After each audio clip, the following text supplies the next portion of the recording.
That's fine. I'm not even tripping. I'm not even tripping. What's good? What's not?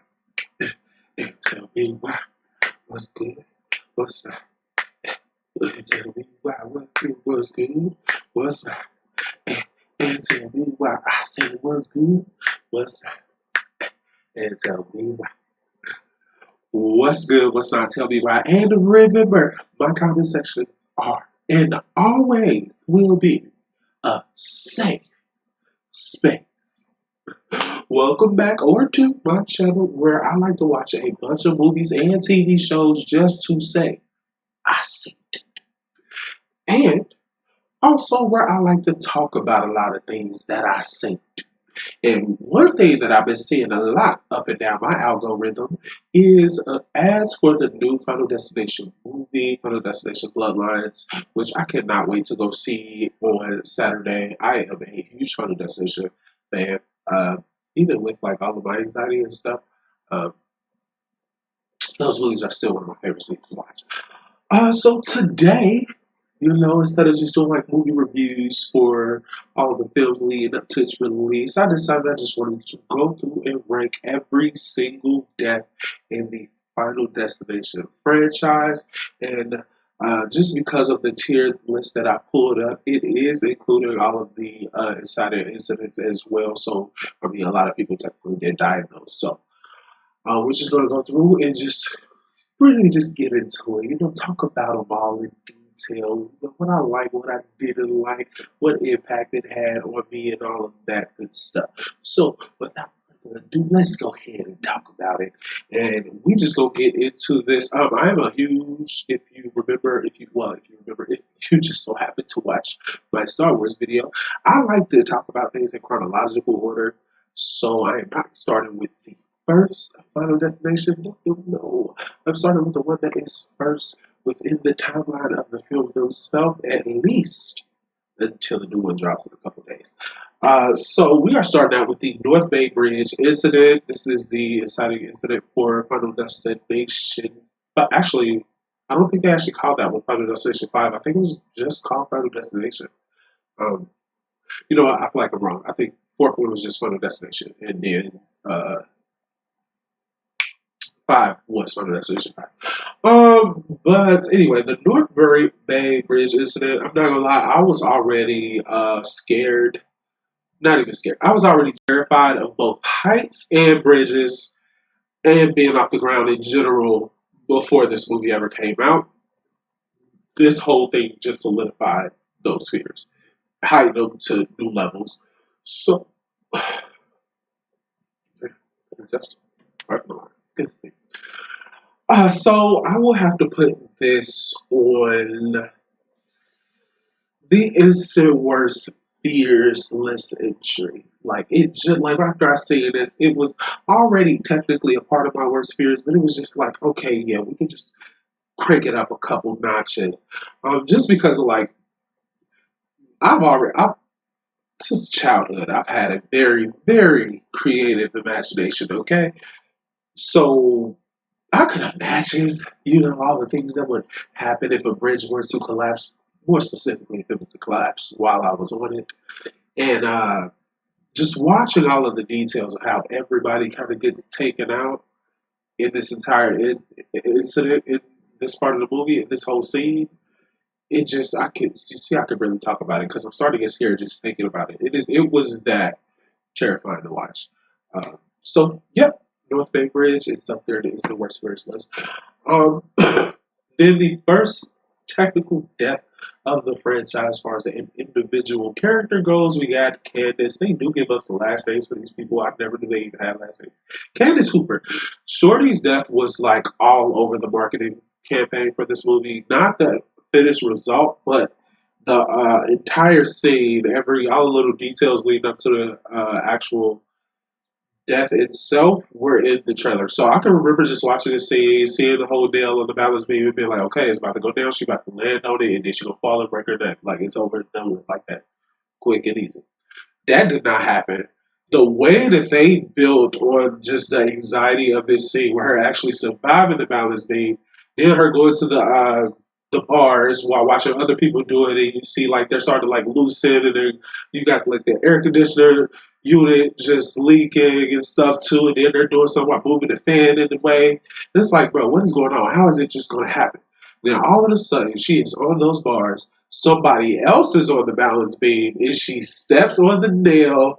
I believe that person falls, knocks into somebody else who knocks over the pan of the powder, and because you know they're in a gymnastics situation, knock over the powder going to the fan going to the girl who on the bar, she just fly up off of that and get just like that. Her face is on the ground and her feet is near her head, and not in a sexy way. That it like full blown pretzel. So, and this death is actually the reason why Nightmare Fuel became a category. It was almost Nightmare Fuel, where it was like it was good, but it wasn't quite there.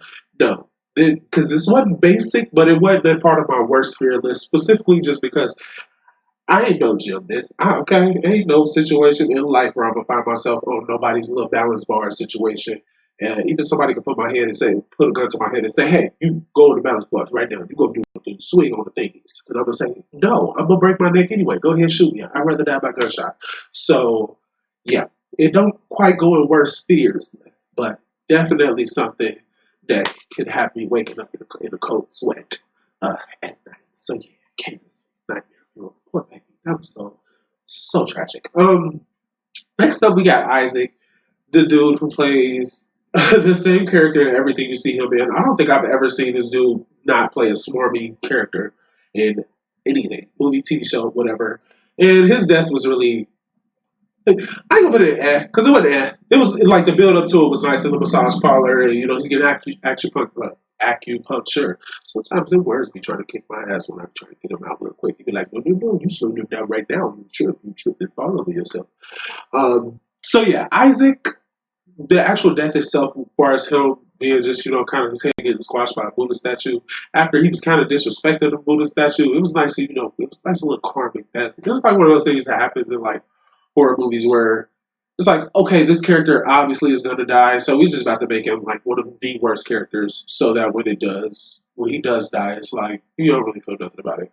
And like I said, the actual death itself was kind of basic, so it's going to go in basic, which is what I say about. Well, nah, because he plays those characters really good, so I can't even say nothing about that. Next up, we got Olivia. Ooh, she was so gorgeous. Ooh, where do I want to put Olivia? She was another one whose death scene was in the marketing campaign a lot with the laser and her being stuck in it. Ugh. Like growing up, I used to actually like ask all the kids I see with glasses, like, "Can I try to get glasses?" Like I always wanted to see one, how bad their eyes was, and two, how good the glasses look on me. I always thought glasses. So glad that I never actually had to wear them, and because I would have been going through the situation of being like, I know I would have been one of those people. Like, you know, let me go ahead and get this laser eye surgery situation. That was after this movie came out. Never in my life. Do you understand me? Because the idea of being strapped down, strapped into that machine, and you can't do nothing but watch and feel the laser going into your eye and burning your cornea from the outside in. Oh, tragic. I mean, it's instant worst fears. It doesn't quite get on to iconic levels of fear and anxiety because just like with Candace's death, I wouldn't find myself in that situation. So I'm not really necessarily scared of it, but if I was to find, that's why you see, I just call myself because that's why I got to move it down to Nightmare Field because I wouldn't find myself in that situation. So it's not worst fears, you know. It don't quite go on my worst fears entry. It would suck, but you know, Nightmare Field. Actually, that's right. Candace is worse than Olivia. Actually, they're really neck and neck as far as how terrible those deaths are. Next up, we got Roy, who was a character who wasn't even a part of. Imagine not even being a part of the premonition scene, but still getting a gruesome death in the movie. Like his character was a part of the whole twist where they were trying to where they basically came to the conclusion that if you were to kill somebody, then death would now give you their time on Earth or whatever, and like basically they'll take your part in that design. And he accidentally dies because he's being a dick to Nathan, because he's got a ego problem about Nathan being a younger guy and being in a higher position in the workplace than him. And basically that's the root of him dying because he don't listen, he don't take heed when he trying to get him out of, danger. And he ends up, falling and getting the hook through his chin. Just through the chin, right out the top of his head. Bye bye Roy. And that death is honestly, it goes in basic too. I will put it over Isaac just because the impact of the if like that'll hurt. Like you gonna feel that for a split second before that reach the brain. Whereas he get the head smashed with the bullet thing. That's probably instant. You're not gonna feel nothing about that. But that hook, you gonna feel it. And I mean also he was about to die for a sickness from a sickness anyway. Your words be like he was about to die from sickness anyway. So I don't know. Would you rather die of the sickness or the hook through the chin? It's a quite hypothetical for, help right out in the comment section, get some engagement going. If you want to answer that question, that'd be nice. But anyway, moving on to Dennis, who dies in literally the same. I'm 85.2% sure that it happens in the same scene, where like immediately after Roy dies, like they're kind of like convening inside the factory, and Dennis has a moment where he just comes down, he's talking, Another death that was actually in the trailer that I kind of forgot about until it happened. Like once he got like right there in that moment, and then kind of I think it was like one or two shots of the wrench next to the thing that spit in, and then boom, he catches that in the face. He gets knocked out. Another one that it goes in basic as well. It's not really, it's quick. It's done and over with. His death in the actual premonition was way worse because I grew up doing construction work and I heard multiple times how tar is really, really hot and you don't want to touch it because not only is it going to burn, but it will burn your skin off. And in the premonition, a whole entire tank, a vat, I don't know what you want to call it, of hot tar just spills all over him while he hanging on top of a bridge. I wonder actually in that instance, will he just get like melted to the bridge as it burned him, or would it be that hot to where he lets go of the bridge? I don't know why that was the thought that came to my head. I imagine that happened, but it did. And then we got Peter, good old Peter, the one who completely snaps and loses his shit once he found out about the death design and everybody, or not everybody, but most of the characters left in the movie are talking about how Roy died, now Nathan gets skipped and he gets to live. And Peter is also the boyfriend of Candace, who's the first person who died after the whole thing. So by this point, he has completely lost it. He actually tries to go and kill Molly and what's his name? Sam. And obviously he fails because he's first in the lineup, ahead of them. And honestly, I don't think that is a totally, maybe for somebody who wasn't always stable, that's not a totally irrational response to the whole situation. It just sucks that he had to try to kill his friends, and specifically he had to try to kill Molly because they came to the conclusion that she wasn't even a part of the original premonition, or at least she wasn't a part of the death. She made it across the bridge in the original premonition, so he specifically tries to kill Molly. He obviously said, "I'm not going to let that happen." And the movie ends with who does the police officer shoot him or Sam? Either way, he dies before they do, and it's a death. The actual the execution of the story, like everything that leads up to him getting to that point, will move him up to basic. Is that really in basic so far that I would put him? Actually, I will have to put Dennis down in because the wrench to the face just kind of happened, and then we moved on from it. So yeah, that was kind of. But to round out the end of the fifth movie, which is the first movie in the franchise until the new one comes out, we got Flight 180, which is what honestly took this movie from being just an okay, honestly a little bit more than okay sequel to one of the best sequels in the franchise, with them deciding to loop this movie's events all the way back to the original, and this movie ending with Flight 180 was like because you just see Molly and Sam getting on the plane, and then all of a sudden you hear the commotion, and you get the scene from Alex freaking out about the plane about to explode, and getting thrown off the plane and all of that. And as we see, like you would think in that moment, like after the fact, I definitely thought watching this movie, like, oh, yo, if you just saw somebody freaking out about this plane about to explode, and you just had the same experience about, the bridge is about to collapse, and you save people, why would you not immediately hop up and get off? But if you go back and remember that original movie, literally as soon as everybody get thrown off the plane, Todd's brother tries to leave with everybody else, and they're like, no, we're not letting nobody else off. So it was a done deal right there, which is really tragic for Molly and Sam, who has to endure Flight 180. But Flight 180 is iconic levels of fear and anxiety. The difference between like the bridge incident and like far as my fears goes,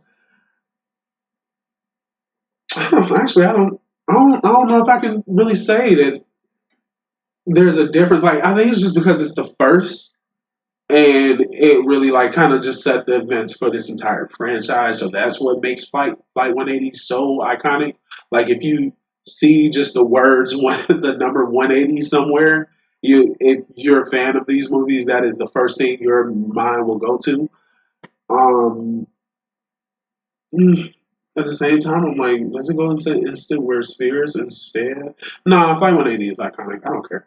But like I was just talking about with Flight 180, Molly and Sam are protagonists from the last movie, are both on that plane, so they both die there. And I will actually have to put both of their deaths in because by the time this movie came out, we already seen that incident happened. So, and we already watched Alex get burned up in a fire in the premonition the first time. So seeing it the second time actually happen to somebody don't necessarily make it that much better. It was just really impactful by like where it was placed in the movie and it being a reveal that this entire movie is a prequel, essentially. But I really can't put their deaths in more than that. Um, you know what? I take that back. I will put at least Molly will go into Nightmare Fuel because they actually show Sam trying to save her as the side of the plane is ripped out, things are getting pulled out. And she actually gets sucked out the side of the plane and split in half by the wing of the plane, if I'm remembering that correctly. Like, if it doesn't, yeah, she gets split in half by the wing of the plane, which is for her to like not be a part of the first premonition on the bridge, for that to be her ultimate fate, to just die on the plane that way. Trash. But yeah, Sam he got burned up. He's standing basic. Nathan, oh man, my boy almost made it out of this movie. He couldn't make it out of the Friday the 13th reboot, but he got this close. He got so close. But as we mentioned with Roy having a sickness, that meant that he was living on borrowed time anyway, and unfortunately wasn't enough time to make it through the runtime in this movie because as we see, when the plane explodes, you get a piece of the engine, the turbine just kind of just flying off into nowhere. You got a scene of him in a bar, and they're talking about how Roy was sickness, like what? And then boom, turbine smashes into. Wait, was it in the bar? Yeah, it was in the bar. Smashes into the bar. Nathan's dead. And low key, I think I do want to put this in Nightmare Fuel just because imagine you just enjoying a drink, enjoying a meal, having fun on a date, and a piece of a fucking plane falls out the sky and boom, into your life. What? All of your friends just died. Well, you don't know about his friends in the air that just died, but a bunch of people just died, and you just escaped the situation, and you boom, like that. This gotta suck. So yeah, that kind of rounds out everybody from the first movie in the franchise history, technically. First one in the plot line, but the fifth one in the franchise. And if I had to rank this movie, because I am going to rank them all, just going through them as well. This one probably sits. There's no probably about it. This one sits firmly at number 3. This is the Final Destination 5 is such a good prequel, especially because you don't know it's a prequel until the very end. I think that is it. It's so good because you don't even notice that they're using old phones, cell phones, not touch screens, nothing like that. like I believe there's even a couple moments where you see like the dates and stuff too, and again you're not paying no attention about it or not paying no attention to it, and then boom, that last scene hits and it's like, so good. I love this movie.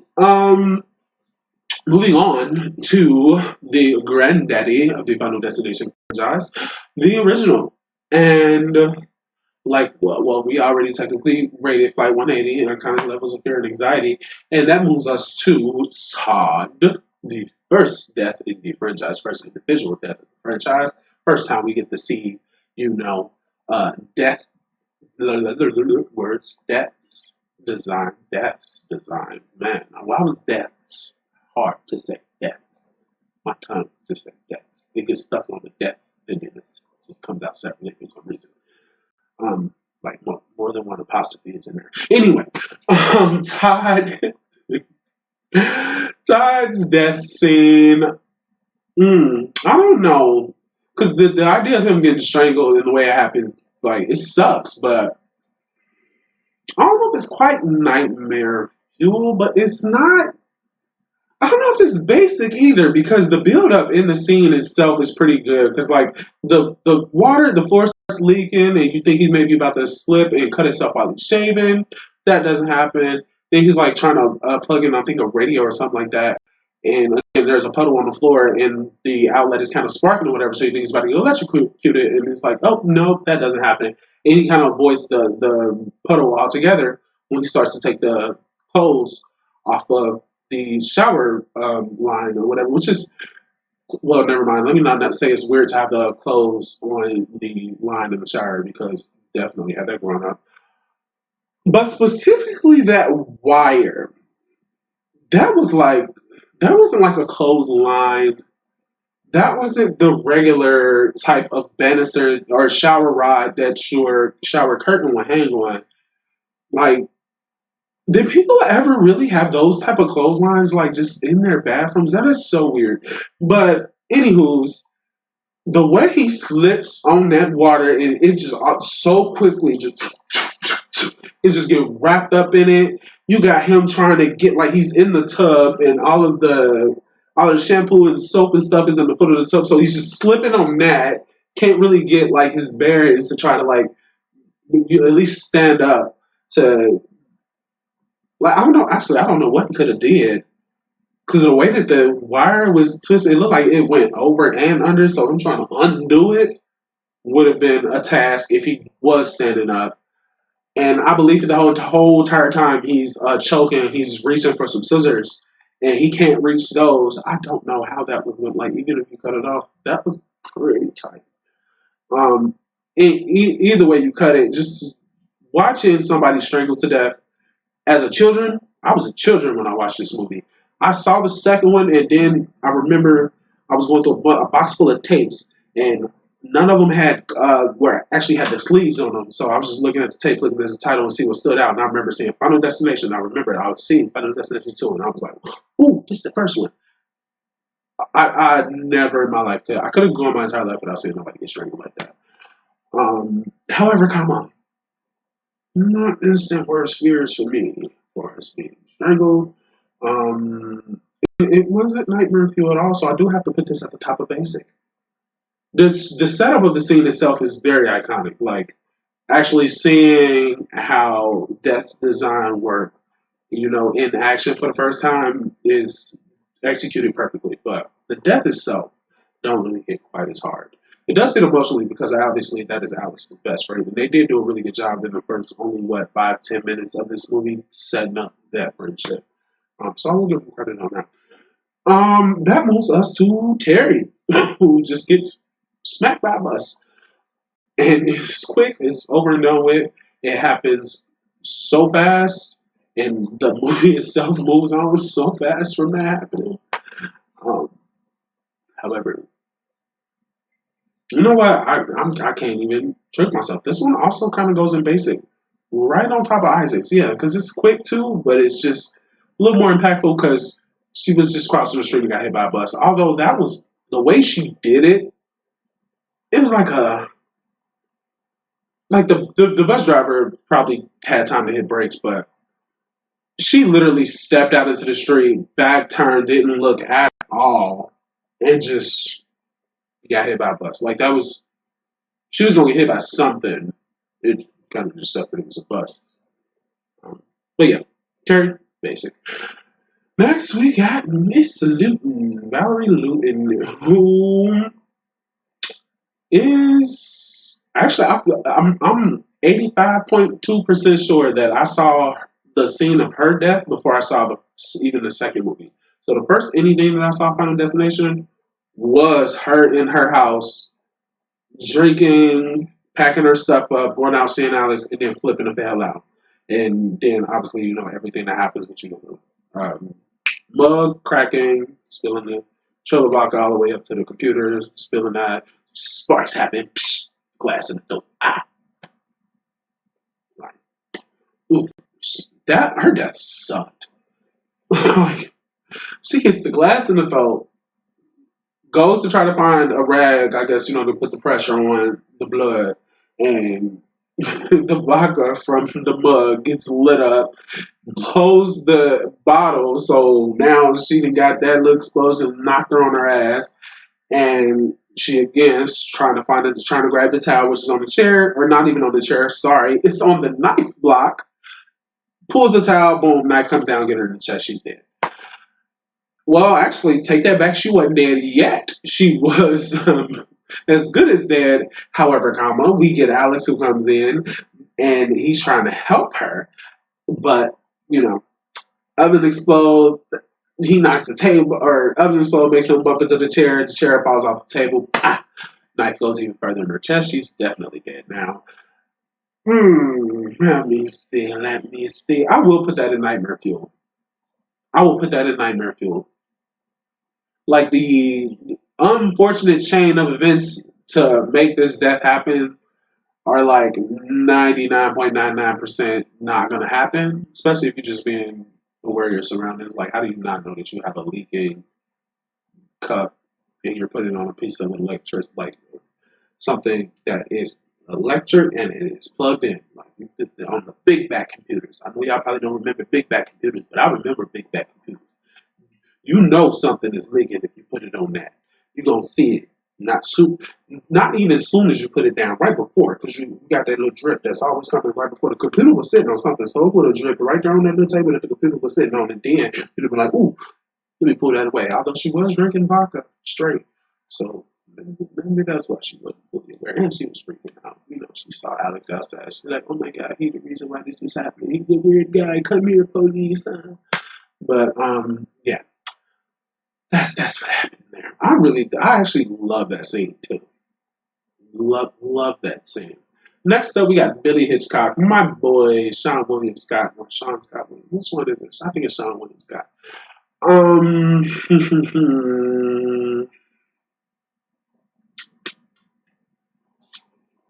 This one go. I'm debating between Instant Worst Fears list entry or Nightmare Fuel. I'm debating. I am, because the thing that kept some of these in Nightmare Fuel instead of Worst Fears was I don't see myself ever getting into this situation. I actually lived near train tracks multiple times in my life, and the idea of a piece of debris being like ricocheted off the train and that taking off half the head or any type of being impaled or something like that. Yeah, I did actually live with that fear. So that is going on Instant Worst Fears list. It's another one. It's one of the ones that happens really, really fast, and happens. You get over it. You don't really see much of the result. All you pretty much see is like after the thing happens, you see his body just fall with half the head. So, um, but like I said, I lived by a lot of trains, and I've experienced a lot being by a lot of moving trains as well. No, I didn't hop on like a lot of the hood rats did. I just hopped on the side and hopped off. I didn't hop and walk through it like a lot of people did. Anyway, such a delinquent. Yeah, Billy Hitchcock. Yeah, it goes on the worst first list. It's far fetched, but it could happen. It could happen. You can't convince me that it can't. And, oops, sorry, Alex, you're not supposed to be there.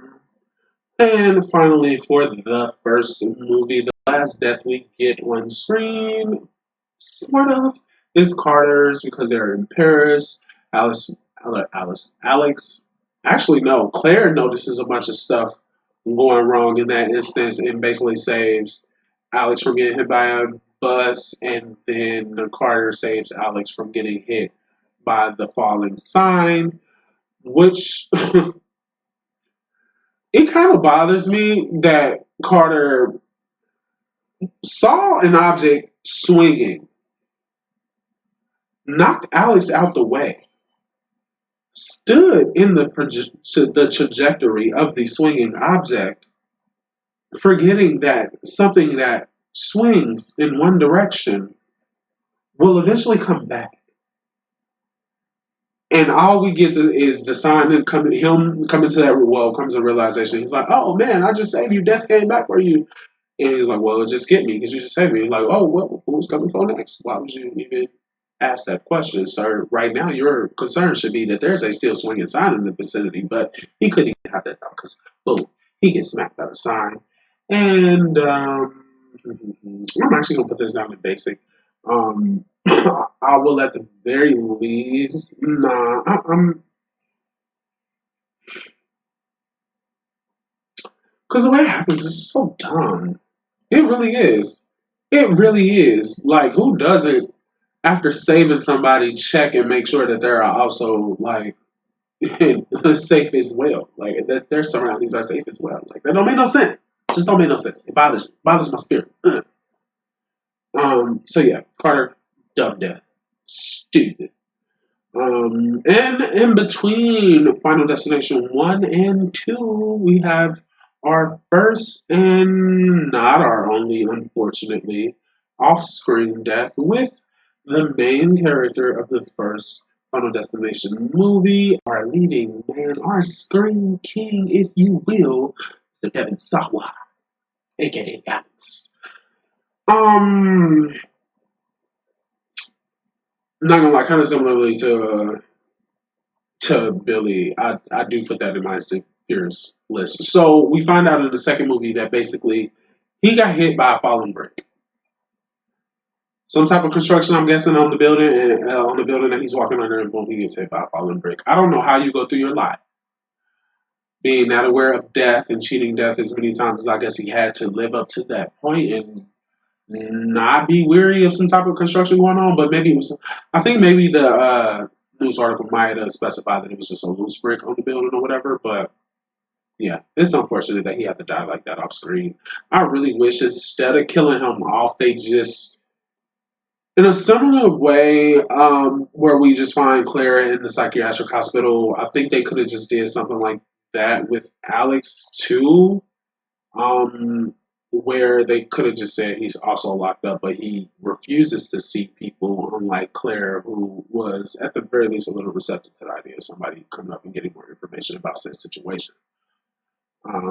But yeah, it's the.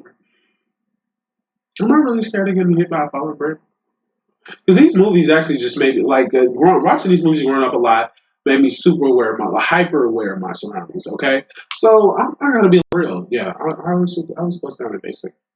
Yours goes right next to Carter because both of them are stupid devils.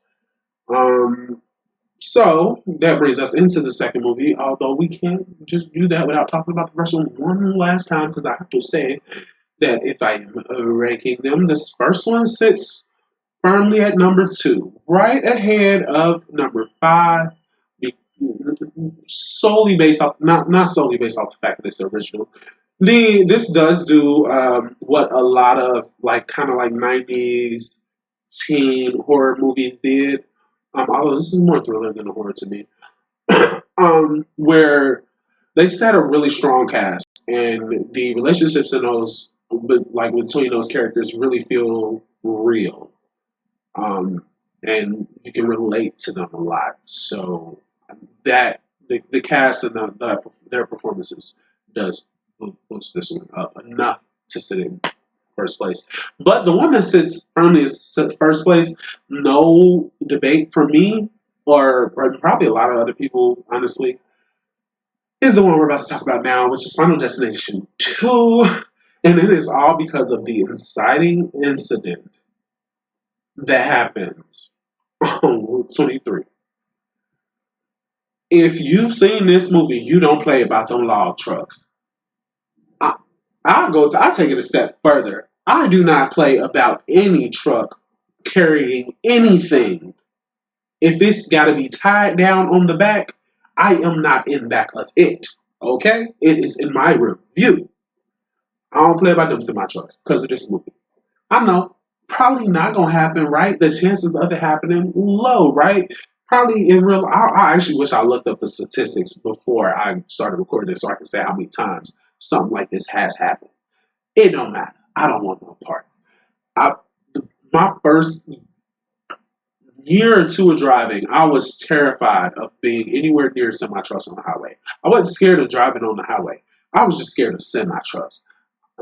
The, they're just big. They're big. They don't see you. You know what I'm saying? You can see them and try to avoid them, which is exactly what I did. But I just be happening. And, you know, a lot of the semi truck drivers be dicks. Anyway, anywho's. Well, and actually, honestly, the dude who caused this accident he was drinking while the whole thing was happening. Or was that another truck? I'm pretty sure it was this truck. But again, I don't have to say why this incident itself goes to iconic levels of fear. And technically, we did lose Julie's entire friend. Why did I want to call that girl Julie? Kimberly's entire friend group in this incident. Because right after she has the premonition and tries to save everybody by blocking the arm ramp, she pulls out just enough to still be in the path of danger, and her friends are still in the car when she's talking to Officer Thomas, who pulls her out of danger when he sees the truck about to hit the car. Unfortunately, her friends do not get out the car, and they die. Um, mm, mm, mm. Like, and on some level, they saw that coming too. Like, maybe they were paying attention to Kimberly talking to the cops, so probably they didn't. But even if it was at the very last second, they saw her getting pulled away, and they had to see that car. Like, imagine being like safely tucked inside the car with your seatbelt on, and it's the last thing you just remember. Trash. But after the incident, we have another death that is so trash. Especially because of the situation. Like, we learned that this dude that hit the lottery after this situation happened. He didn't spend his money or some of his money. He's feeling good. He bought him a new cooler, you understand? A big bag with a colorful big bag, though. So that's one of the ones that got the color on it. Um, he had one of my favorite death scenes, though. Like, I love watching the build up to this scene, how everything just goes from 0 to 100. Like, let's see if I can actually say what happened. Yes, okay. So he being trifling, about to warm up some old Chinese food takeout, which that's not really trifling in itself. But the trifling part to me is when you got that old Chinese takeout, that food be all compact together. When you go to reheat that, you gotta mix that up a little bit. Like, you gotta chop it up, bring a little bit of the bits to the top of the box. And, you know what I'm saying? And for real, you're supposed to take a little middle piece off and open it up, and then open up like a plate. So you put that whole thing, that really spreads out the food so everything can get nice and reheated the same. And if he would have did either one or two of those steps, whether the first one, the second one, or hell, do both of them. Do three. Option number three, the combination of both.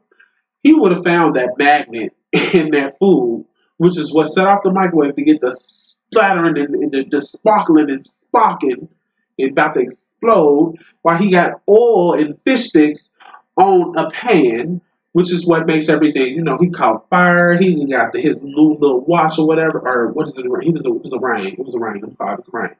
He got his new little ring, just flushed down the drain, and he's stuck. His hand stuck. Well, hold on, wait. Not even in the drain. It was in the garbage disposal, which is worse. If you ever live with a garbage disposal, it got them things is sharp in there. Okay, I've had one of those like once in my life, and I was a curious kid, so I definitely did get my head caught in that one time. Hold on. Technical difficulty right here. All right. All right. Technical difficulty rendered. Um, no longer difficult. So yeah, him getting his hands tucked in the thing, which is why he all panicky and stuff, because now the fish sticks to caught fire. He got fire in his face, and now he trying to.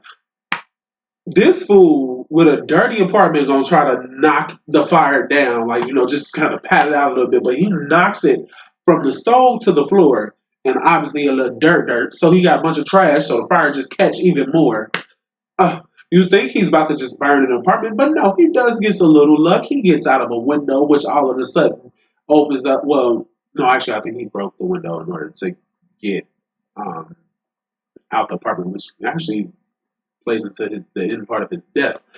But because they have this moment, because it's death's design, and when death comes for people, he get real direct. So his windows was open when the whole thing started, but all of a sudden, doing the thing stuff, he go close, bah!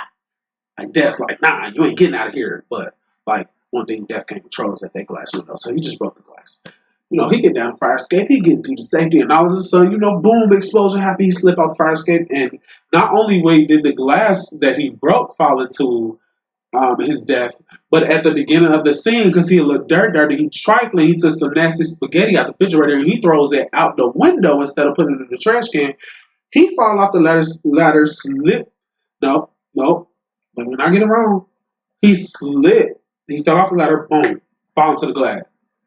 He gets up, slips on the nasty spaghetti that you done threw outside instead of in the trash because you're in the dirt. Fall into the glass. I got glass in my back. It hurt. This fool gets the fire escape. Boom, boom, building exploded, boom, knock the fire escape down, right close to his eye. Instead of immediately getting up and getting out the way, he go, oh my God, I'm still alive, I survived. But you don't celebrate right there in that moment, because what happened? Boom, right in his face. Like I said, this was the first time I ever actually watched the actual movie. You know what I'm saying? I seen the scene about Val Lewis before I watched this movie. I didn't know what I was watching. It was just something that was on cable, and then immediately I turned the channel after he was talking to the cops. But this one, no, I started watching this one from the beginning, okay? And watching that entire scene and that build up, I mean, it was, it's nightmare fuel. It is, and it goes right up there. It's the first two, because it goes right there in the middle with them, especially because it's also something that goes in the eye, just like Olivia, because you see that coming, like eyes open, so you see that coming. No matter how fast it's coming, you see it even for a split second, and like it's over. Mm. Then the build up to the scene, like I love it. It's one of my favorite things about the Final Destination franchise is just watching those scenes go from 0 to 100 every single time. So next up we have Tim, who also has another really good. Did I almost just lie that quick? I feel like I almost just lied that quick. Because Tim's death itself was another one that was. You know what? Nope. He goes up there. He goes up there. Yes, he does. Yes, he does. Because when everything is starting to happen, you think it's about to happen while he getting his teeth checked in the dentist. Because he getting the gas or whatever, so he loses consciousness and all of this stuff. He got the thing falling in his mouth and choking on. He got birds smashing to the window and all of that with the construction outside and all of this. It was a whole lot going on. Ultimately, for it to not really matter, because that wasn't how he went. You know what I'm saying? Soon as they leave the dentist's office, and you got Kimberly and them trying to get Nora's attention with the mom. Soon as they get his attention or her attention, this fool goes and starts playing with the pigeons. He see a flock of pigeons, so he wants to go scare them and make them fly all off. That made the construction man, drop his little drink on the crane. Crane drops a piece of glass. Boy goes splat under a pane of glass. The, the the thing that makes this death so impactful is you see that pane of glass turn a human body into mush in one motion. Like, And for that visual, this goes into instant worst fear list entry. Because imagine, like again, I don't. After watching this movie, I don't play. Okay, if it's hanging above my head, I'm not underneath it no more. In this movie, it's why, because you just never know what kind of force that thing is gonna drop with. And that takes us right into the mama. The mama. She was having a whole emotional. I said emotional. Like I was from I don't know where. But Pope Baby was just having a whole emotional breakdown about just losing her kid. And then, in the same scene, we find out that not only did she just lose her kid, but even before the dad slash husband also died already too. So she's just like last of her family. She don't even want to be on this plane no more. She don't want to hear about death design and how we gonna save ourselves. She cool for real, for real. So imagine my surprise, when we get to the elevator scene and she get her hair caught on them, the amputee dude. Why did he have a bunch of different like fake limbs though? Like he got a lot of them, which was what made it weird because they had a lot of the hooks on the end of it, and it got right up in her little Elsa ponytail, and for some odd reason, when the elevator doors open, she tries to go out of the elevator, like to pull her hair off of the hooks, which is obviously just her panicking in that moment. But even like the smallest bit of common sense, even the tiniest bit of calm, would have just said, "Be still, unhook the hair off the hook." Like it don't matter how long that hook was inside the hair, it wasn't gonna kill you. You just had to stay still. She don't do that. She goes outside the elevator. Elevator doors is janky, so they close on her neck. And this is something that will only happen in the movie. And unfortunately, it did happen in this movie because it scarred me for life. With her getting her head caught in that elevator, and the elevator actually starting to go up. And she's just, oh, I don't want to die. Oh, help me, save me. My girl, you literally just talking about how you ain't got nothing to live for no more. But that whole experience is not the way anybody would want to go because, like, it literally, again and again, like at least 2 or 3 times, it went up on her neck. And eventually, you know, pop, it popped off. It popped off. She got decapitated by an elevator. And they had my man TC Carson, the TC Carson, okay? Had my man out in the elevator, just, like, his reaction to her death is one of the funniest things ever. So yeah, Nora goes into.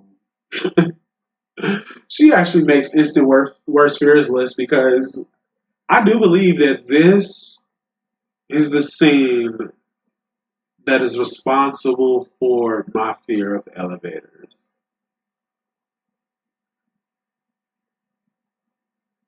Yeah, yeah, I'm scared of elevators. It ties into my fears of being off the ground. I swear it does. And then like they have to have the nerve to have like glass elevators or elevators with windows on them where you can just see how high you going. Like, why would they do that to people? That is torture. Anyway, moving on. Moving on to Cat. Cat was a king. Cat was a whole king because when Nora was flipping out, it's just like, does anybody got a Valium? And Cat just had that thing ready to go. So just take half of it. And then just Nora took the whole thing. She was like, oh, okay, girl. Like I see you. All right. I actually really liked Cat though. She had some personality. Um, her death scene, however, it was so stupid. It was so dumb.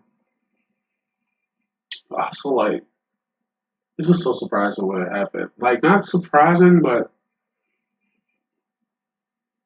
because like, what did you expect to happen in that situation? Like the fact that she survived the actual car going off the road, just to end up having her head impaled on a piece of piping that was sticking out of the seat behind her, like because of the airbag. You know, dude's taking the jaw of life. He rammed the car with it. She's like, all right, like damn, chill out a little bit or whatever. And then they make a little joke or whatever, like, oh, I'll put it on silent mode.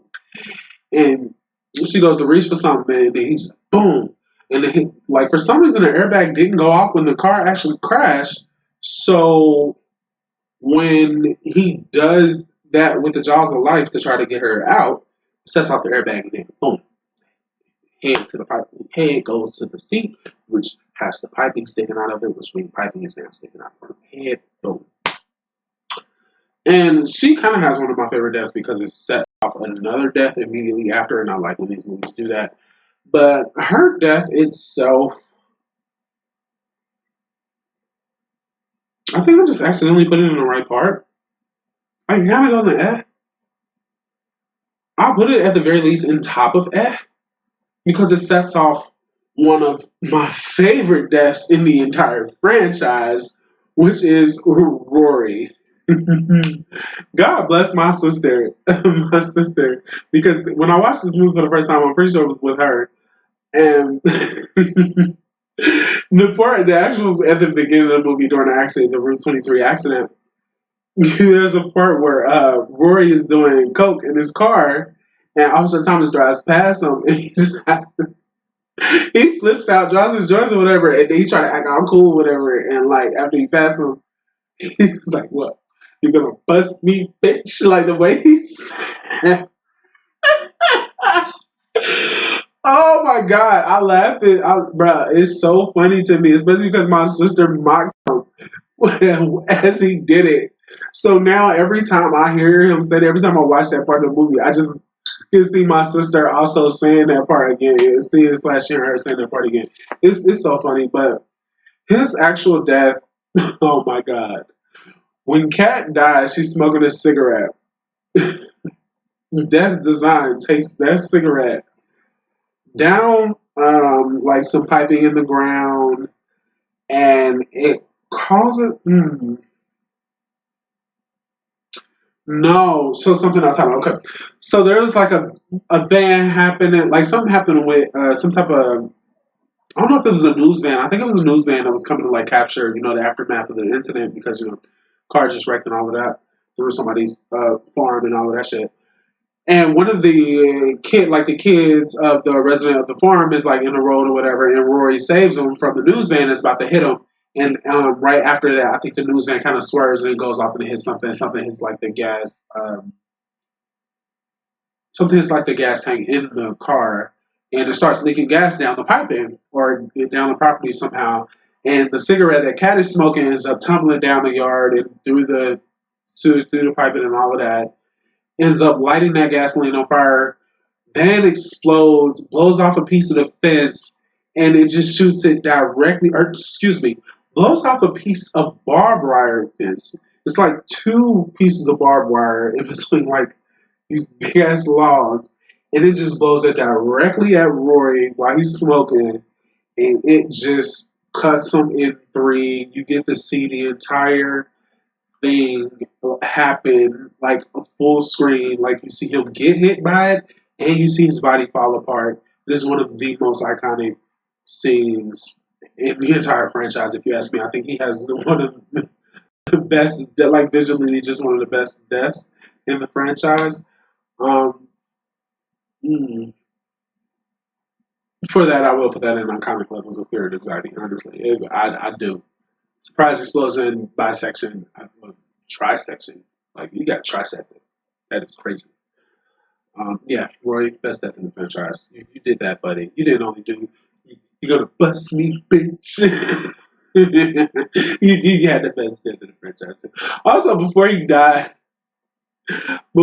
died, he told Officer Thomas to like throw away a bunch of like I think he said like drugs and old sex tapes of his in his so his mom don't find him or something. Like, bless your heart, Rory.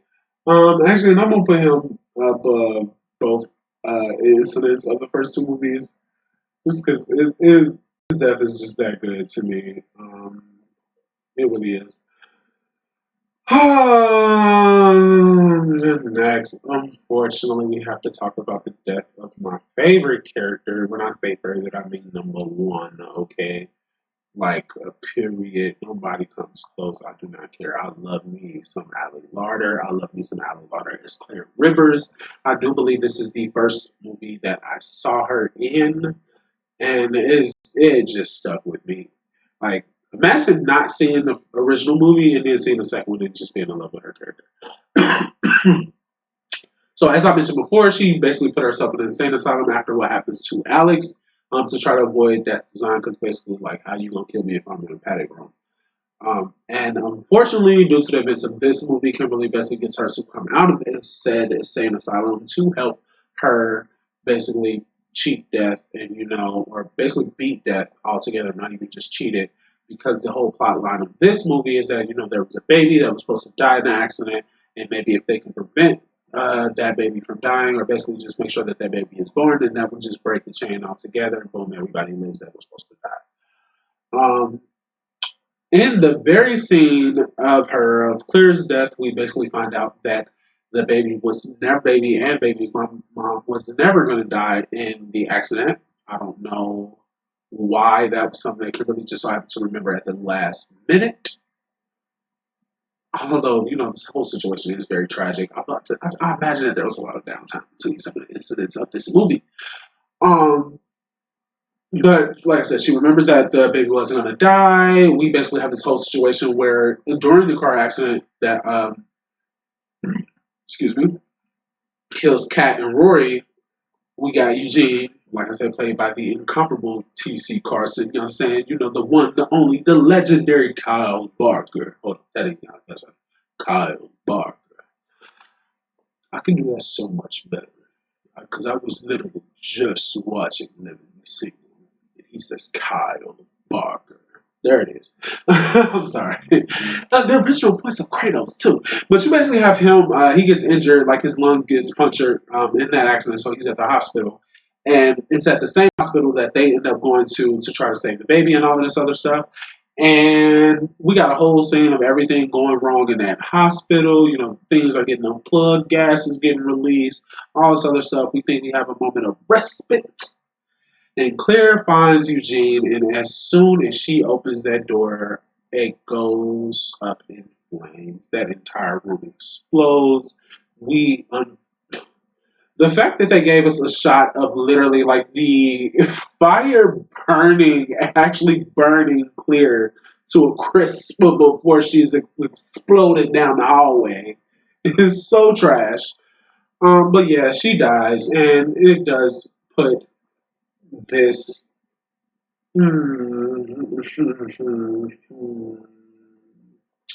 We saw people burning with Alex in the premonition for the original movie, so it can't really go in worse years per se.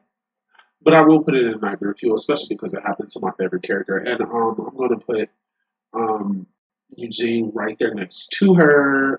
Not only because their deaths happen at the exact same time, but from his perspective, he is helpless in a hospital bed, watching all of this stuff go wrong. He thinks that he might be saved at the last minute, and then boom, all up in flames, explosion happens. Like, you were suffering in your last minutes anyway. Like that is so trash. Um, obviously didn't watch Living Single before watching this movie, and I'm so glad I didn't because his death would have hit even more harder. I would probably hate this movie because he dies in it if I watched Living Single before. Kyle Barker lives, okay. And rounding out all of the deaths in the actual movie itself, when it comes to Final Destination 2, is Brian, the kid who was saved by Rory during the entire incident, like right before Rory's death. That is so interesting. I literally just had the realization that this basically like set the precedent for what would happen in Final Destination 5. I don't know if that was intentional or not, with Rory basically already living on borrowed time, or I'm sorry, Brian was supposed to die by getting hit by the truck, and Rory saved him. But like, wait, hold on, wait. Am I confusing myself a little bit? Because Rory was supposed to die in the original design, you know, so he wasn't supposed to be there anyway.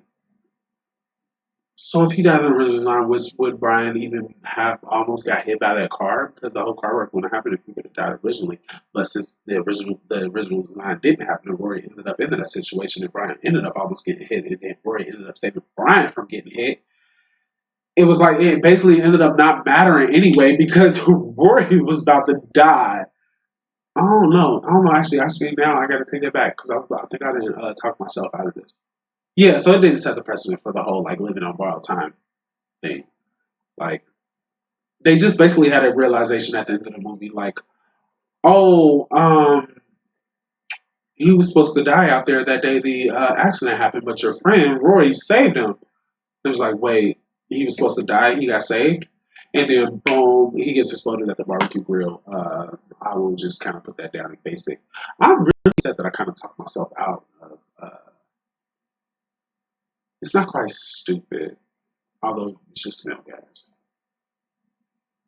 Yeah, I'll put it down there. I'll put it down there because it was like that. Actually, I won't put it in there.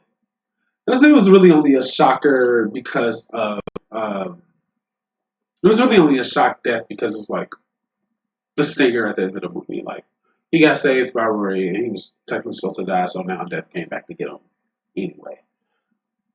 Which kind of does kind of sort of, I guess if you want to say, the whole plot of this movie was that death was working in reverse because everybody who died in this movie was supposed to die at one point or another, and were saved by some incident that happened in the first movie's events, and I think that was actually one of the dopest. I love when a sequel actually takes things that happened in the first movie and make them matter even more in the second movie. And I think that this is like the fact that they took all of those incidents and made them tied to all of these individual characters. I thought was really cool. How did I go on this whole tangent just talking about this kid's death? Oh, because I thought I just had a realization about how something happened. Yeah, y'all were here for it. Y'all see what happened. Anyway, leaves us out of that gets us out of my number one favorite Final Destination movie, and into the one that kicks off the bottom half. Specifically because it at the very end they kind of show something between both movies that basically like I guess depending on how you want to look at it, kind of confirms that Kimberly and Thomas are survivors from Final Destination 2 basically died by getting pushed into a wood chipper. Fucking sucks. Like they went through all of that in the second movie for y'all to kill them off screen. Again, the same way that y'all did Alex. I don't appreciate that at all. And I really like their characters. I like their little relationship. I thought that would be cute. But pushed into a wood chipper, like that is comedic. That is borderline, like that is Looney Tune levels. Like what are we doing? So I'm actually putting that very at the bottom of because y'all really couldn't get them to come back for another movie to actually give them a death scene. And like that's really what y'all wrote in there. That's really what got pushed into a wood chipper.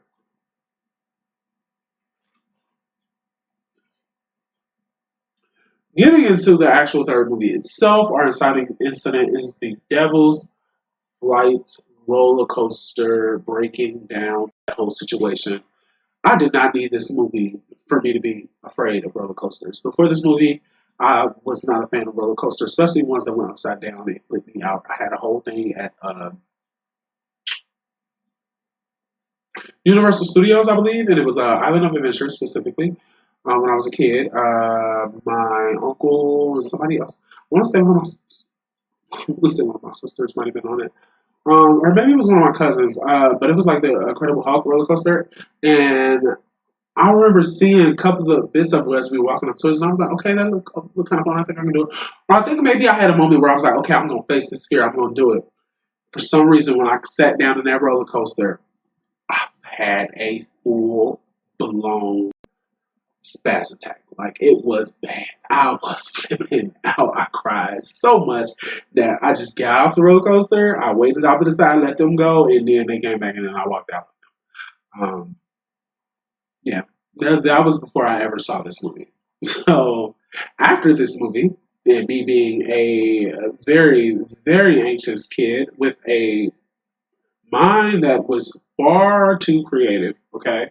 Like, it ventured from the land of make believe to hold on, wait a minute, these things could happen for real. This looks a little too realistic. This is happening in live action, which means that it could happen in real life. Um, but I don't think I ever seen a roller coaster situation as bad. But anyway, the Devil's Flight incident. I will throw on instant worst fears list just because if you weren't scared of roller coasters, I feel like this will, at the very least, like if you're seeing this at a young age, like if you're an adult and you watch this, it's like, or even a teenager or something like that, and you watch this, it's not gonna make you flip out and be like, oh, no, it happened in front of this nation. But like as a children, it, you know, you can do some things. And then, of course, we have the actual everybody who actually dies in the actual incident itself, not just a premonition. You see that roller coaster go up and fly off the track. That is so, being thrown off of a roller coaster is just, oh my God. That just ties to my fears of being off the ground, my fear of heights. Like, because part of the fear of heights is the fear of falling to your death. And that is not even just falling, you're being thrown to your death. Trash. Which takes us to Ashley and Ashlyn. Another one of the most iconic deaths in the franchise because you got both of these two dummies. Well, I was about to say, them being dumb didn't really play into their death, but it kind of did. Again, you had a situation where they took a drink. If you, everybody know, if you got a drink with ice in it, especially if you got a slushy, a frozen drink, the condensation on the side of the cup is gonna be crazy. Like it's gonna be leaking. It's gonna be like you got a leak in that cup. To sit that cup on top of a electrical unit, especially that unit being something that controlled the temperature of the tanning beds that they were in, foolish, foolish. Not abiding by the rules of the place where they said no drink, no food or drinks inside the tanning room and all of that. Crazy work. And ultimately, it did end up costing them their lives. I think what happened is like, because after that happened with the temperature, they tried to open the thing, and I believe she like opened her tanning bed like too hard, and that hit the shelf and made it like, fall and basically like lock the tanning beds into a situation where you couldn't lift it because it basically got wedged inside both the handles. And they burned to death. Ooh, burned it to death. Instant worst fears though. Instant worst fears. Where does it go on worst fears though? Honestly, top. The top. Because even before this movie came out, I remember seeing in I Still Know What You Did Last Summer when Julie got locked in the tanning bed and she started to burn a little bit. She didn't even die or get like seriously injured in that. And just the idea that was like a no from then. You actually watch them get burned alive from the outside of the trees. And then that's just like slap that quick cut to from them burning in tanning beds, something that is already shaped like a coffin, to straight them in coffins getting lowered into the ground, like at their funeral. Oh my God. Next on the list. That takes us to Frankie. Frankie Cheeks. Kind of the same as Isaac, where he was like built up as kind of a slimy, smarmy character that like we are supposed to feel a little joy when he dies. Kind of ends up getting a basic death. Almost. Actually, I'm gonna put him right there next to Isaac. Is the perfect place for him. They both probably shared, seats in hell together. So I think that is perfectly fine. Perfectly fine. They basically just, his death kind of comes off as a surprise. I think he's one of the few characters where you don't even grasp that he's in the scene until his death happens. I think maybe there's like a quick moment where they have their situation where they're seeing the truck is rolling down the hill and they're trying to get out the car and they, I believe, like hit the horn and try to get the car in front of them to move up. And he gives them the middle finger, kind of the same way I think you see him give somebody else the middle finger early in the movie. But you also see like the little chain or whatever. I believe we see the chain hanging in the mirror in that same shot before truck hits the car engine goes out of the front of the car and into the back of Frankie's head, and chop the back of his head off.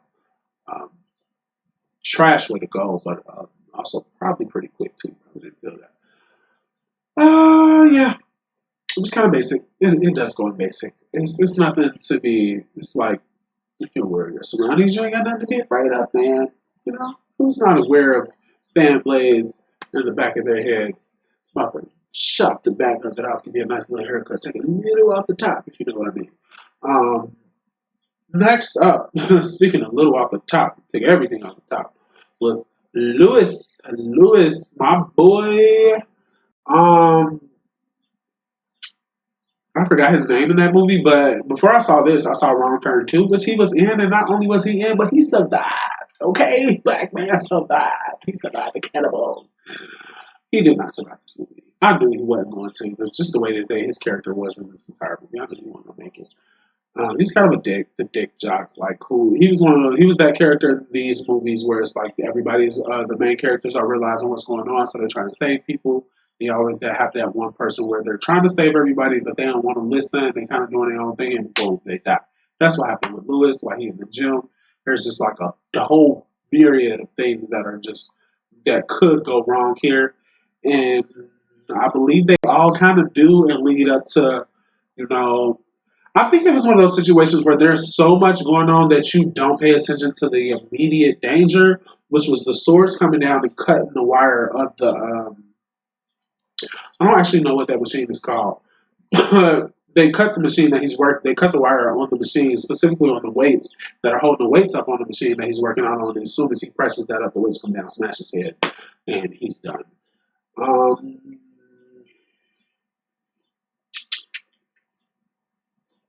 This one almost kind of boosts itself out of basic, just based off the idea of so many being in an environment of so many different things going wrong that you don't even know how to be aware of everything. That like it just like you can't even like fathom the idea of something or where the ultimate danger is coming from. Like that is kind of scary. So I would actually throw him up in Nightmare Fuel. Yeah, he gets out of basic. He goes to Nightmare Fuel right underneath the laser in the eye being held into place, but right above, getting sucked out of the plane. Because if the plane is going down, it's going down. You already know what's happening. After that, one of the another one of the most iconic deaths in this franchise, the Aaron, the shorty getting the nail gun to the face, and it's not just one, it's not just two. You see everything going wrong, and then boom, she gets blasted off, slides across the room, and into the nail gun with just pop, pop, pop, pop, pop, pop, pop, pop. Like 6, 7, 8 of them things just right through the back of her head, outside her hand, like hand just stapled to the face, and you just dead. Like what? Like what? And again, and she also is kind of like the same way that I keep wanting to call him Battle because what was his name Battle in? I think his name was Battle and Coach Carter. Anyway,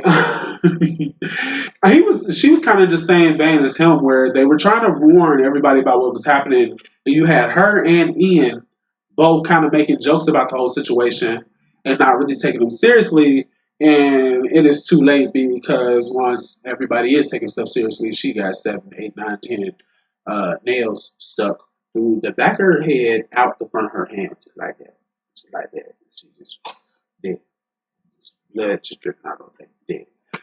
It's iconic levels of fear and anxiety, honestly. I don't even want to see a nail gun. I don't even like a staple gun. Don't put nothing with sharp projectiles in a gun. That's supposed to be like handy material. Don't do that. We don't need it.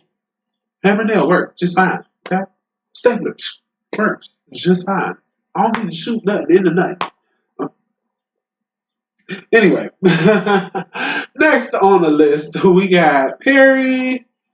Um, Baby girl wasn't even a part of the premonition officially. She kind of just basically ends up being a plot device where um, Wendy thinks that her sister is about to die, and they're trying to figure out who's sitting next to her. They once they track down her sister at the fair or whatever, she with her little friends, and they're like, "Who was sitting next to you? They're gonna die next." It's literally her right there, and then there's a whole situation happening where a flagpole comes out of nowhere. She gets impaled. Boom, she done. Eh, definitely. Well, I would put hers at the very least above. Yep, kind of same as Dennis. It happens. It's done and over with. Not really much to talk about. And Ian's death, because he's similarly to Peter, obviously before Peter was ever a character in real life. He's one of the ones who had a psychotic break after the entire, oh, I saved this many people, and now people are starting to die, and I'm trying to save them, and they're like, hey, if you're causing this, I'm about to kill you. That was Ian's mindset. He felt like Wendy was responsible for his. Okay, clearly they got different last names, so they was. I thought they were siblings the entire movie. I guess that was his girlfriend. Or maybe that was just his close friend. I don't know what their relationship was, honestly. But he blamed Wendy for her death, so he was trying to kill Wendy at the end of the movie. That made him completely oblivious to the fact that after some fireworks shot past his face, that there was something hanging above his head. We know the rule in this movie when it comes to our characters that survive the dire situations. If something is hanging above their head, like more often than not, that thing is going to fall, and that is exactly what happened. Unlike Tim, though, who was just like glass pane, boom, filled, turned to a pile of mush. Ian got like split in half by a falling sign, which is even more trash because I think he had one of those like a shock death reactions where like his even after being split in half, he like threw up a middle finger or something like that.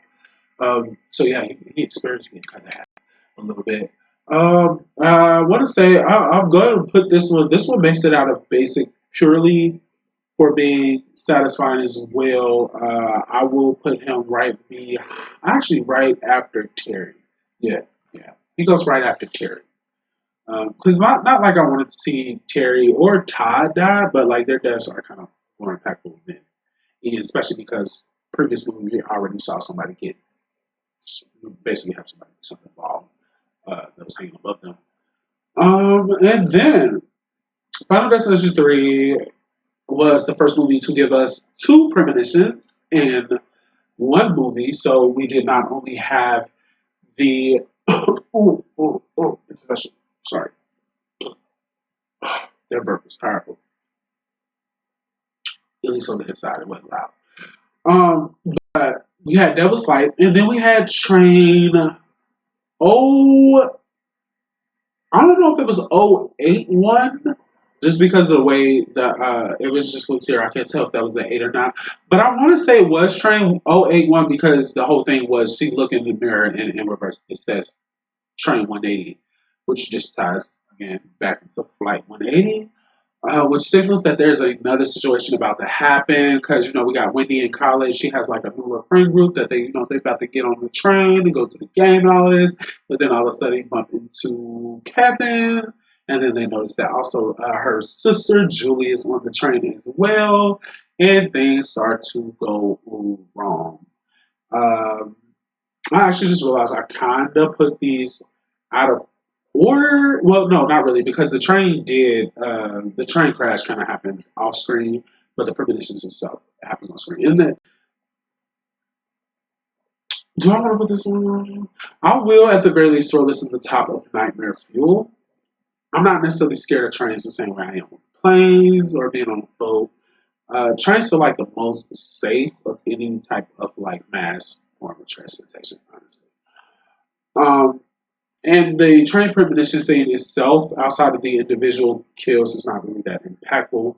But because we know how these movies work, as far as they see the premonition and how things are going to go, they save everybody and don't go that way. This premonition happens at the end of the movie. There's no time to save nobody. It just cuts straight to things are going wrong. Well, the movie like cuts to she's stuck in the train trying to tell everybody something's about to happen, and the train pulls off. So obviously they're on the train when it wrecks. They all die. Um, so that means in the premonition we see Julie basically get hit by what I believe is a wheel.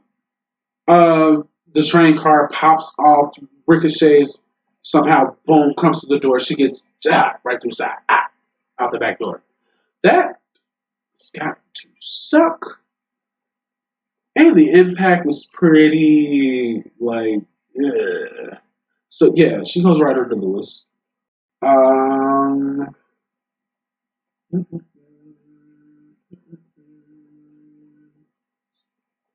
Kevin, our boy, I was debating on if I wanted to move the story down or not. Kevin goes right behind Ashley and Ashlyn on instant worst spirits list. Because in the premonition, which once again, like I said, we gotta assume that that is exactly how it played out at the end of the movie because nothing changed in those last couple of seconds. He ended up with his face up against the window, like thrown up against the window.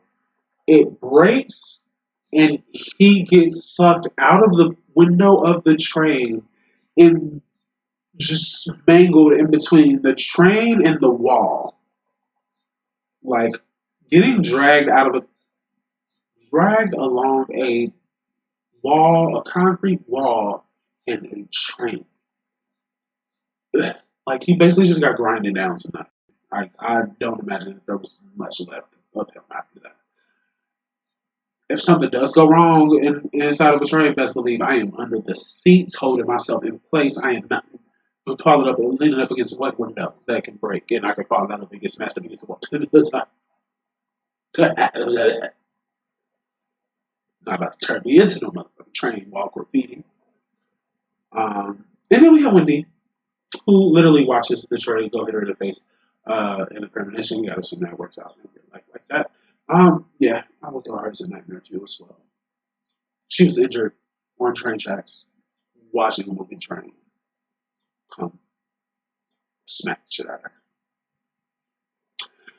Dying sucks, but watching death come at you, that has to be the worst of the worst. Like, you probably wake up in the pearly gates after that, just like, you gotta be fucking kidding me. Like, you wake up in the pearly gates, you wake up in front of the pearly gates with a whole attitude. Like, bro, nah, bro, like, bro, Jesus, you got me fucked up, bro. Like, Jesus, you got me fucked up, bro. You sit the hell just because you tell Jesus you got me fucked up. Although after this much time, you probably used to it, right? Like, you might, it's okay. It's okay, my child. You gotta get this out. It's alright. Next up, and last in the franchise, at least timeline wise, again, till the new one comes out, is the Final Destination. Or, yeah, I believe this was the Final Destination, which is just Final Destination 4. I don't know why they thought this was going to be the last one. And this is also, to me, the worst one. Pause. I have to go back, rank Final Destination 3. That one is number 4 for me. It was second to last. Don't mean I hate it, not really a fan of it, just because it basically kills off every survivor from the franchise. Like, nobody lives after this one because they basically just told us that Kimberly and Thomas, who survived the second movie, died. And then we find out in the second movie that Claire and Alex, who survived the first movie, died. And then we didn't know already, but we eventually found out that 5 moves back into 1, so all those survivors died too. So nobody who survived death actually cheated death or beat death. Okay, so yeah, 3, I hate it for that reason. Again, everybody dies. Well, that takes us right into the Final Destination, which was the one that was marketed. Oh God, I hated this era of movies in general, where everything was made for 3D, marketed like leaning on the 3D gimmick. It was always to me worse when horror movies, especially at this time, did it, just because it was hardly ever a good movie just based off the story alone, or even a serviceable movie based off the story or plot or characters, performances alone. It was just, it's in 3D. Go see it. And I never watched this movie in 3D. I never went to go see this movie in theaters. This is one of those movies that I went over to my mom's house. She had a bunch of bootlegs. This was one of them. I was so glad that it was because I was going to watch it. And I'm glad I did. It's a bootleg and nobody paid money to see this movie because this is trash to me. But it starts with the McKinley Speedway, which is uh, okay as an exciting incident. I've never been to a racetrack a day in my life. So if an accident at the racetrack happened, I'm gonna feel bad for everybody who have to endure that situation, but I ain't scared of it. So, they it actually, yeah, I don't care. No, I don't care. Speaking of the Speedway incident itself, we have our first person who dies in the movie, who is Nadia. She is one of the survivors who gets taken out of the inciting incident only for actually her death was spoiled in the trailer. You literally see the shot of the tire flying out of the stadium and smashing into her, which like as soon as the premonition happens and everybody get rushed outside, I was like, oh okay, she about to die right here. So yeah, we're gonna just throw that down and yeah, because yeah, we already had some flying into her unexpectedly and yeah, with her. So yeah, Nadia. Um, Carter was Nadia's boyfriend, whole racist guy who basically blames George. Um, actually, hold on.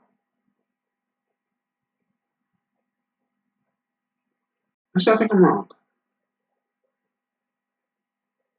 I am. I'm wrong. I'm wrong. I'm sorry.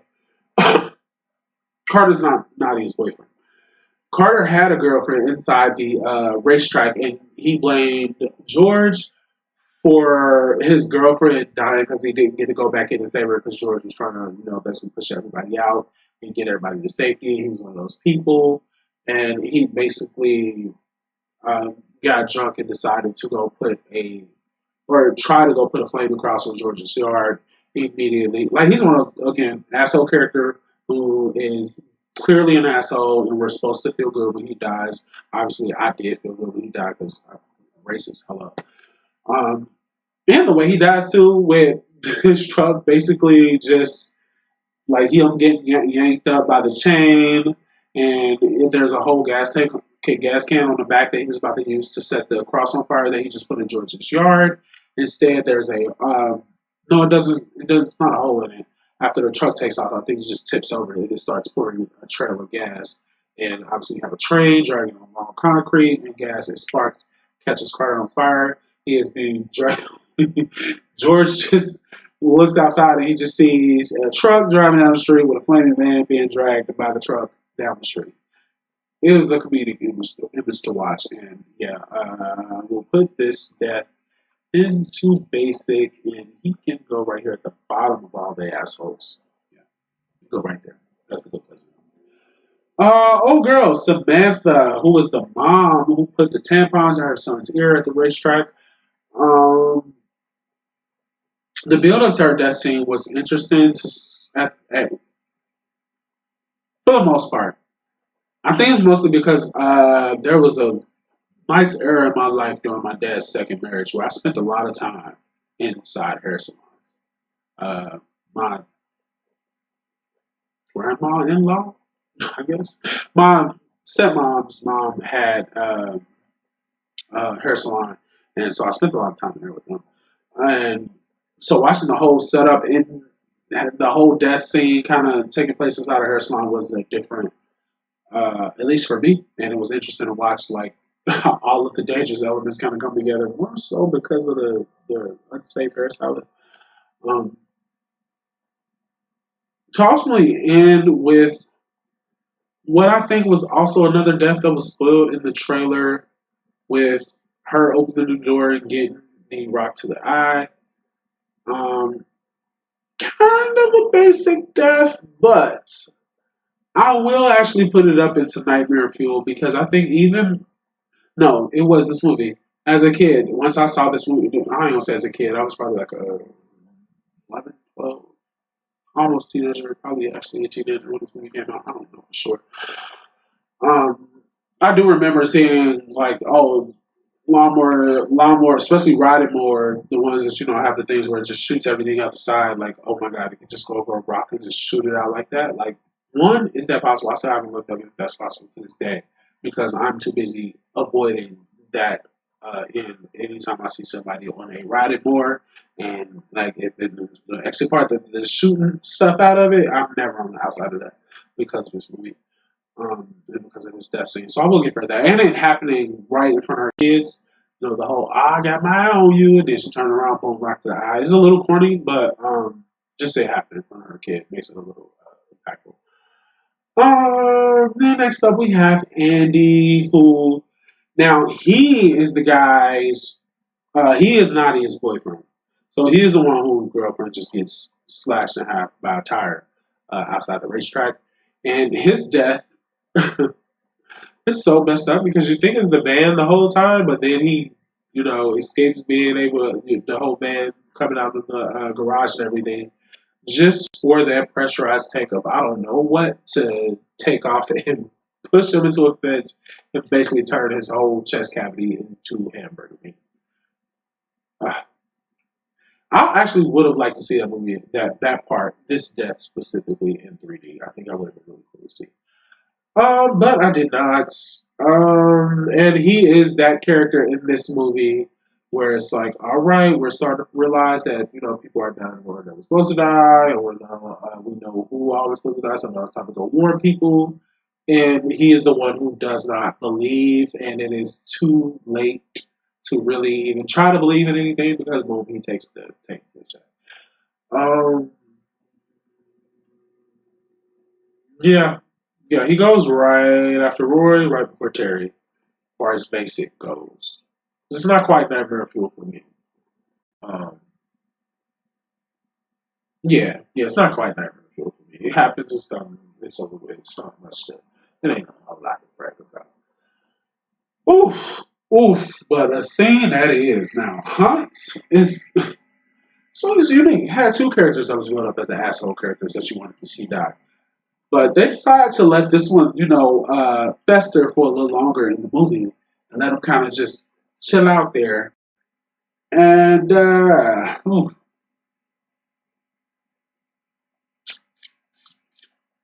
yeah, yeah, yeah, yeah. Iconic levels of fear and anxiety because as crazy as getting your insides sucked out by a drainage pipe, as crazy as that sounds, swacky as it sounds, as impossible as it sounds, I don't give a damn. It sounds horrible. It looked horrible.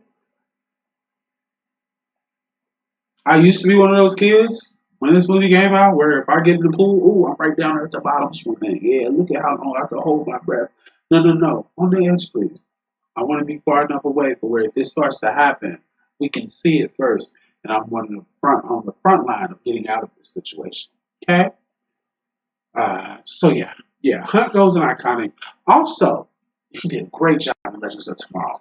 Never watched that show. That is so fun. When I saw that show and saw him in it, I was like, I don't know, that boy look familiar. And then I ended up watching this movie afterwards, and I was like, oh, look at you! You're playing an asshole in this show, and then again this movie, and then a good guy, good upstanding citizen that you're just so lovable in the TV show. It's great. Love to see a range of that. Um, Next up, we got the cowboy guy who doesn't really get a name. I'm surprised we found out his name is Jonathan. I don't know at what point did we find out that this was his name. Basically, he is that character, kind of like the one. No, uh, yeah, he's kind of like Perry in that we didn't know that he was a part of the original design. But we found out that he was a part of the design. He was supposed to die. He didn't. He was in a hospital. They went to go I don't know. They went to go necessarily. Well, they probably just went to go warn him. They didn't know that he was in a dire situation. But it was too late. They didn't get a chance to warn him.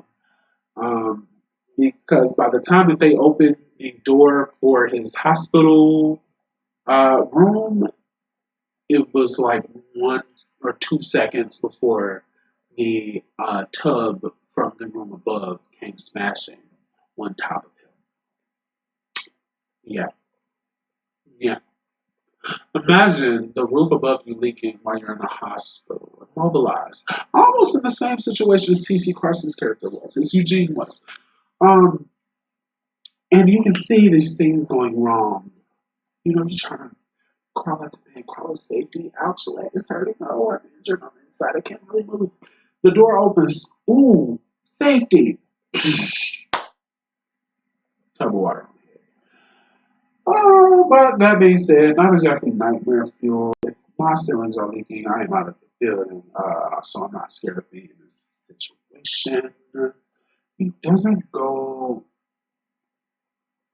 Honestly, yeah, it kind of goes with the bottom of this. Actually, eh,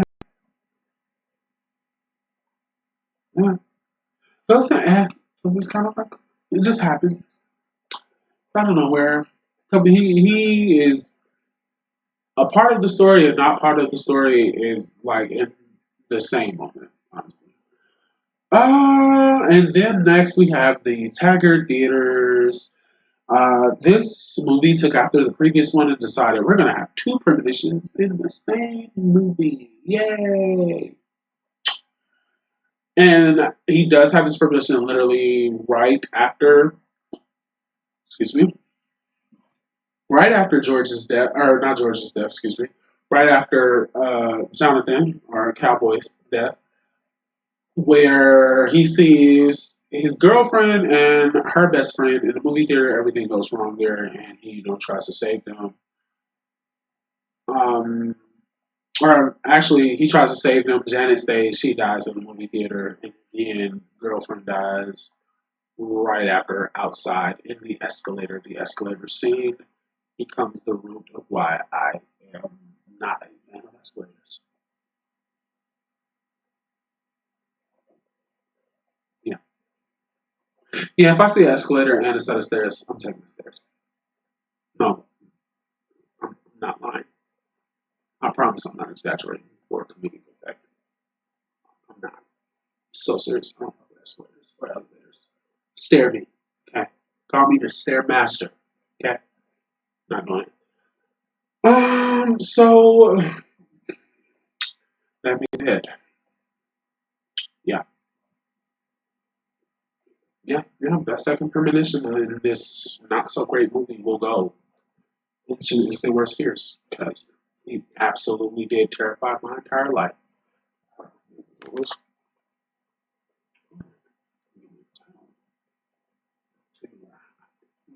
shredded. But we're almost done with this. George, it sucked, but he just literally his death was spoiled in the trailer. I mean, they kind of get away with it being a part of the premonition, but it literally happens so quick after the premonition that it's like no premonition was needed. George was never going to be saved. I honestly do have to put as much as his character would not be down in F. Like I actually like George's character throughout the whole movie. He was probably one of the saving graces throughout the entire movie for me. Um, but yeah, unfortunately, they came on. And this movie continues the trend of killing off all of the survivors in the movie because once we get to the very end, you know, we have this situation where Janet is in the car wash and she ends up getting saved by George and Lori. Um, at the very same time, this is also that all happens when Hunt dies. So them saving Janet was supposed to save her. Period. Like she was out in the dust for us. This situation goes.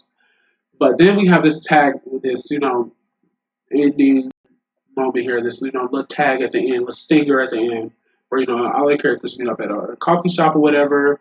They're like lamenting on everything that happened, and then Nick just comes to this conclusion that like, what if death happened just to bring us all to this moment right here, and then cut to something happens outside. Truck heads straight from the restaurant, bashes into everybody. Like you literally get an X-ray shot of one of them. I want to say it's Janet getting ran over by like the actual tire of the truck. Um, I believe girlfriend Lori is the one who gets smashed like directly, like direct impact, just boom. And then Nick, the main character guy, ends up getting just like kind of like smashed off the side of the truck, but ends up like bouncing into the wall, boom, some other shit. It just falls to the ground. I think like looked like a tooth popped out or something at the end, or does his whole head pop off? I don't know. Yeah, they all die, and I hate watching a horror movie where it's like you watch these characters go through the entire runtime, all of the tragedy, all of the obstacles, everything that they have to overcome, just to end up dying at the end anyway. It's such a waste of time. I hate it. So all of their deaths will go in ad for me, just based off of that alone.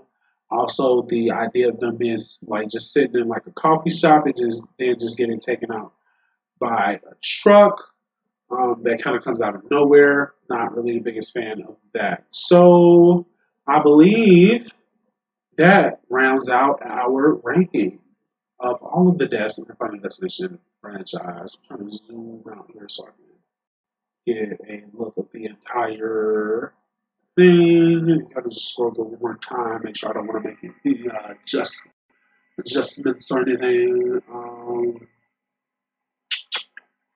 So I comment with Roy at number one spot. I actually do like that is it. Like I think that fear like extends beyond me. Um, Even if it doesn't, like that shot of this fence exploding and splitting in half, like I don't know any horror fan that cannot say that they don't enjoy that shot. But 180 minutes inside the incident makes sense. For 3 again, like the truck on the road. But I don't say no more. Again, nails to the face. Say no more. Suck out the probable pool. Honestly, being at the last one, the Final Destination, the fourth one, is my least favorite of all of them. That one sits firmly at the bottom, number 5. Literally, all Bloodlines has to do is exist, and it will be better than that last one. I hate for it. I hate it. Um, like it breaks my completions anxiety. Like anytime I watch a solo movie in a franchise, I immediately have to watch the entire franchise. This movie breaks that streak for me. I don't have to watch this for Final Destination movie when I watch all the Destination movies. I can skip it, especially because it's technically the last in the franchise. I really can skip it. Nothing else references it. God damn it! Until the new one comes out, the new one references this. I'm gonna be so mad because that means I have to now watch it when I watch all the movies. Ugh, I'm so angry. But yeah, one death from that movie actually making into the top category surprises me. It's the worst fears list. Again, Tiger Theater is making it. Surprises me. Yeah, yeah, yeah. That makes sense. That makes sense. Number appeal. Yeah, yeah. Nothing else can kind of go. I'm kind of just looking at this one to see if anything can go down to basic. And honestly, like even that one with him just getting space smashed, everything around it just makes that so. The scene, that's the first scene I ever seen in this franchise. I can't put it down. It can't go on basic. It is the whole situation. It builds up to something. Even for like, ooh, yeah, yeah. I can't be mad at this. So this is my tier list, my ranking of all of the deaths in the Final Destination franchise. Every single one of them, all that you can imagine. Like this. If this franchise was not the jumping off point for 1,000 Ways to Die, I would be very surprised. Um, so yeah, I really hope that the new Final Destination Bloodlines is. I honestly wanted to overtake the second and become my new favorite. It has potential to. Everything about the trailer, all of the plot points and everything that I've seen so far, looks like it has potential, like just from a story standpoint. If it actually executes from a story standpoint, and has good death scenes to go along with